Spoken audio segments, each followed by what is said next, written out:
Ayun, mga kachika, nagbabalik ako ulit. Pangatlong video ko na to. Eh di ganun ang nangyari sa akin. January, February, March. Yung March, ganun pa rin yung regla ko. Marami pa rin.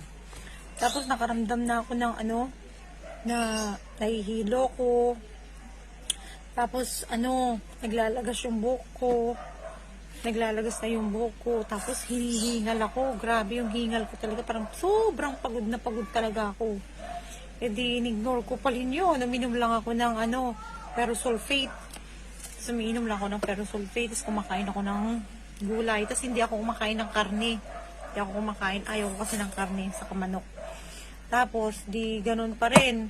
Pagdating ng May, ganun pa rin.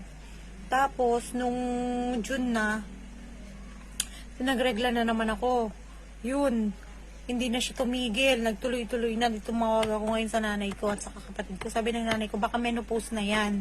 Kasi nga nung nagme-menopause ako, 1 buwan ako ni regla, sabi niya sa akin. Baka menopause na yan. E di akala ko menopause naman, di ba? Tapos, nung sobrang ko na, putla ko na. Sobrang putla ko na talaga. Putla na ng ng mukha ko. Sobrang putla na. Nung June, sobrang putla ko na. Ayan, mga kachika.